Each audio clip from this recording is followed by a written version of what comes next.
Halo teman-teman, balik lagi, sehat terus dan lancar juga kegiatannya. Oke, kita lanjut. Ini masih mengenai isu ijazah Pak Jokowi. Jadi pasca Pak Jokowi melaporkan para pembuat gaduh yang menuduh ijazah palsu, narasi-narasi semakin dikembangkan oleh mereka yang memang semakin melebar kemana-mana. Mereka itu orang-orang yang mempermasalahkan ijazah Pak Jokowi.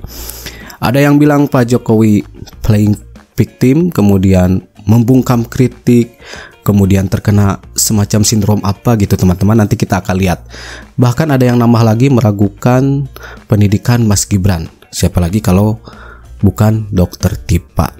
Ya intinya sih mereka terus membangun narasi yang memang menjatuhkan Pak Jokowi. Respon dari netizen, kemudian pegiat sosial media, akademisi semakin bermunculan yang memang diarahkan kepada orang-orang yang selalu mempermasalahkan ijazah Pak Jokowi. Kita akan lihat komentar-komentar yang menurut saya keren, mind blowing dan mencerahkan. Ada Pak Yas Subiakto, kemudian ada Pak Simon dan yang lainnya. Kita langsung saja lihat videonya. Ini tidak lain dan tidak bukan kebetulan berkenaan dengan peristiwa ijazah palsu ya Joko Widodo, maka tidak lain yang terjadi pada diri saya dengan inisial K dan inisial ES, dalam hal ini Egy Sujana, itu adalah pembungkaman, tidak lain ya. Nah, saya ingin mengatakan pembungkaman itu sendiri adalah perbuatan melanggar hukum ya, dan ini sangat-sangat disesalkan dilakukan oleh seorang yang seharusnya setelah beliau turun dari jabatan sebagai presiden 2 periode menjadi guru bangsa. Ya, saya ingin mengatakan, apakah Anda pada posisi sedemikian terdesak sehingga Anda perlu melakukan hal tersebut? Nah, ada yang menarik dari pembicaraan pakar hukum pidana, pakar hukum ya, dan juga mantan Menteri Hukum dan HAM zaman Bapak SBY, yaitu Bapak Hamid Awaludin. Mengapa dia melakukan pelaporan tersebut? Beliau mengatakan ini tidak lain karena memang hobinya melaksanakan sikap-sikap yang playing victim ya, agar senantiasa berada dalam pusaran pemberitaan ya. Maklum ya, ini seperti post power syndrome ya. Setelah berkuasa ya merasa terus ingin diberitakan, sehingga akhirnya mohon maaf kali ini yang dilakukan itu tidak tepat. Sudah kemana-mana lagi ngomongnya.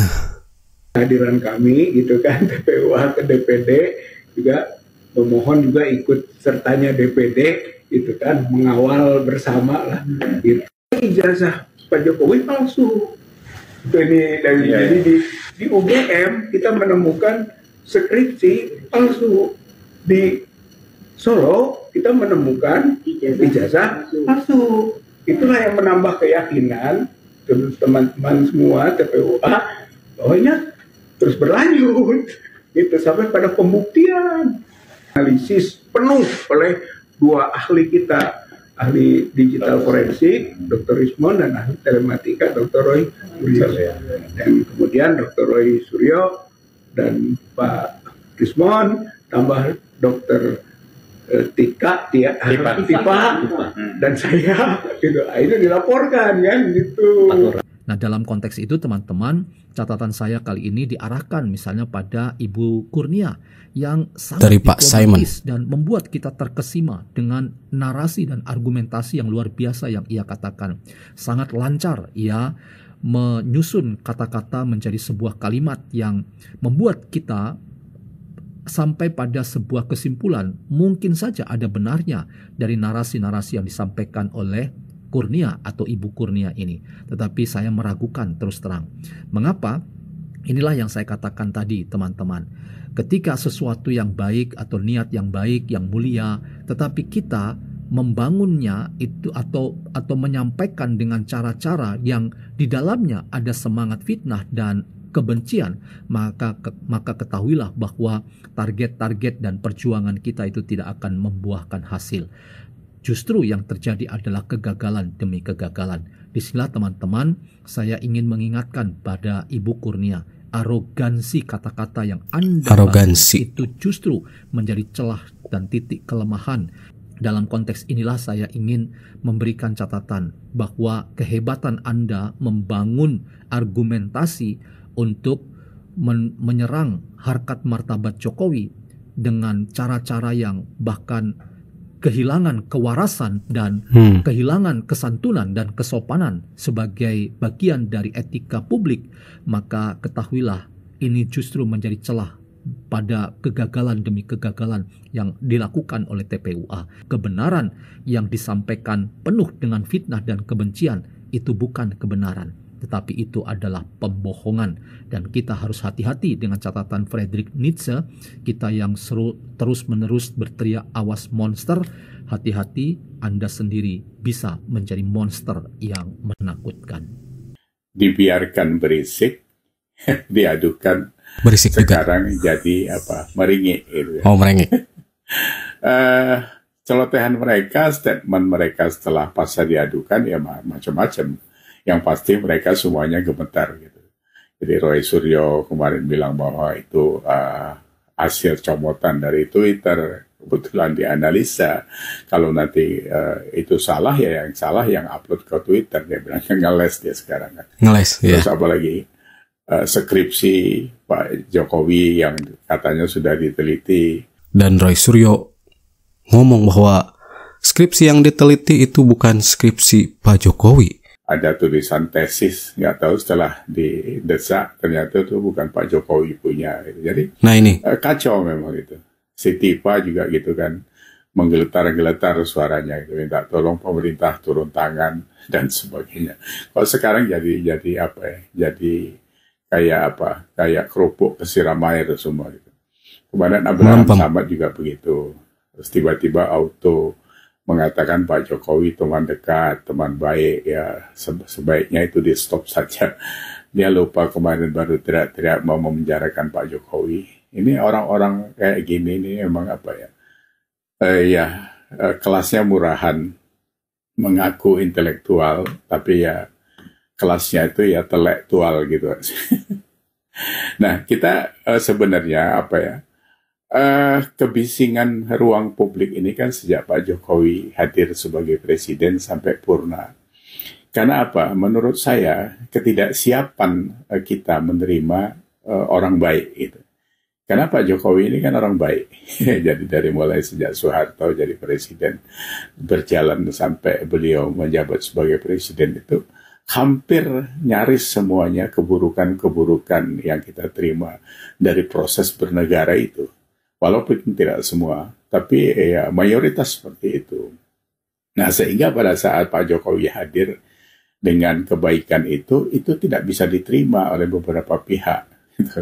Khususnya pada pasca kekalahan Pilpres. Partai PDIP di Pilpres 2024 kemarin. Yang lain-lain ya memang karena hal-hal yang dilakukan Pak Jokowi adalah gerakan bagaimana menyiapkan Indonesia untuk meraih visi Indonesia emas itu. Tapi ini tadi karena memang kita tidak siap, ya jadinya seperti itu. Intinya itu apa? Kalau Dahlan Iskan bilang itu adalah kebenaran baru. Jadi dipaksakan sebuah keburukan menjadi kebenaran. Nah, kita ini dipaksa ke sana juga. Itu. Ini yang apa ya? Yang bahayanya itu adalah generasi muda kita melihat contoh-contoh kebrutalan di ruang publik ini, ada juga yang akhirnya menyerempet mereka seolah-olah itu sebuah kebenaran. Gitu. Kita lihat ya tindakan-tindakan yang sekarang ada brutalisme dan sebagainya itu ya efek daripada apa yang kita lihat selama ini. Gitu kan. Sepanjang 10 tahun terakhir itu kan luar biasa penyerangan terhadap Pak Jokowi itu kan. Yeah. Apa sajalah fitnah dan sebagainya. Ya memang saya sih bukan menyalahkan Pak Jokowi, tapi memang pembiaran itu terlalu lama gitu. Atas dasar alasan kebebasan berpendapat, berdemokrasi, akhirnya kita mendapat kebablasan berpendapat. Sehingga ada presiden dibilang bajingan tolol, dibilang presiden dungu, plunga-plungu, itu kan penghinaan lambang negara sebenarnya. Kenapa itu tidak ditindak dulu kan? Tapi ya sudahlah, itu sudah lewat. Nah ini sekarang kan zamannya Pak Prabowo. Jangan ini juga berlanjut gitu kan. Jangan dibiarkan. Jadi orang-orang ini kan seolah-olah apa ya, tampil sebagai intelektual, pakar, pengamat, apa ya. Tapi tidak peduli apakah yang disampaikan itu kajian ilmiah atau itu sampah gitu. Itu kan selama ini seperti itu kan. Jadi tampilnya itu seolah-olah semua menjadi kaum intelek gitu. Tapi yang di-spill ke ranah publik itu sebenarnya ya sampah-sampah itu, karena kepentingannya menurut Profesor Karlina Supali ya dari UI itu. Ini kan ad hominem namanya. Jadi menyerang orang sebenarnya gitu. Jadi tidak ada ilmiahnya di situ. Jadi yang ditampilkan itu ya penyerangan-penyerangan gitu. Kalau kemarin kita lihat seperti Roy Suryo bicara soal Rismond dan sebagainya itu diulang-ulang, tapi tujuannya ya tetap aja menyerang Pak Jokowi kan gitu. Jadi apa ya? Yang lebih parah itu sebenarnya imbas dari itu merusak saraf kognitif kita, khususnya anak-anak kita. Anak-anak muda ini kan melihat medsos ini kan sudah tidak bisa dibatasi. Mereka kapan saja bisa membuka YouTube, mengakses TikTok dan sebagainya. Nah ini kalau keserap sama mereka ini akan seperti toksit lah ya, masuk ke dalam pikiran-pikiran mereka. Contoh-contoh seperti ini. Ini sangat membahayakan. Iya, jangan biarkan kebencian mendominasi ya. Pak Yasubiakto sendiri khawatir dengan generasi-generasi penerus, anak-anak muda. Jadi kalau ini dibiarkan ya akan berbahaya untuk mereka ya. Yang nuduh ijazah palsu jantung aman kalian. Dulu ngomongnya tangkap, adili. Giliran udah ada yang lapor, ngomongnya ganti lagi. Itu pasal pengecut. Kalau memang berani, laporkan sendiri dengan atas nama sendiri. Itu baru gentle. Sekarang udah dilaporkan sendiri dengan atas nama sendiri, ganti lagi alasannya. Iya. Terus membuat narasi. Ya kan saya nemu itu dari media X, berarti yang salah itu yang pertama ngupload. Bambang Pacul kan juga pernah ngomong, jangan pernah lawan orang baik dan orang cantik, hancur sendiri kalian. Sekarang kalian merasakan kan, di tepi jurang, di tepi kehancuran kalian. Ini para perusuh di Indonesia ini yang menuduh ijazahnya Pak Jokowi palsu ini lagi gini-gini semua nih. Petantang, petenteng, giliran ditantang kayak ayam sayur. Klarifikasi sana sini. Bapak Panci dan konco-konconya klarifikasi di TV sekarang. Cari aman ya. Gimana Pak? Takut ya setelah ditantang? Udahlah, kalian itu semuanya udah ketahuan tujuannya apa gitu loh. Kalian itu cuma mau bikin jejak Pak Jokowi itu jelek. Seenggaknya ada jejak Pak Jokowi jelek di media. Itu kan kalian mau kan? Karena kalian pikir masyarakat Indonesia itu bodoh-bodoh dan gampang banget dihasut. Itu kan yang kalian pikir ya kan? Pasti semuanya pada teriak lagi. Nah, masa kayak gitu aja laporin polisi tinggal tunjukin aja gitu. Setelah itu kalau misalnya nggak terbukti jasanya palsu, pasti cara-cara lain lagi. Diangkat lagi. Nggak akan pernah habis emang narasi-narasi yang dibangun ya, yang ditujukan kepada Pak Jokowi. Diam ataupun bergerak terus saja diomongin Pak Jokowi itu, yang memang omongan-omongannya negatif, bahkan menuduh, kemudian menghina ya. Kita juga tahu tadi seperti apa yang dikatakan oleh Pak Yasubiakto, Presiden disebut bajingan tolol. Kemudian ada kata gantung Jokowi. Wah, itu merupakan hal yang tidak dibenarkan ya. Para penuduh ijazah awal-awal nantang, dibawa ke pengadilan. Ketika Pak Jokowi lapor, datang langsung ditemani oleh kuasa hukumnya, narasi baru dimunculkan kembali. Mencoba meyakinkan publik ya untuk percaya dengan apa yang dikatakan oleh orang-orang yang memang mempermasalahkan ijazah Pak Jokowi. Oke, itu dia informasinya untuk kali ini. Saya kira dicukupkan sekian. Nanti kita jumpa lagi di video-video selanjutnya. And that's it. Catch you later.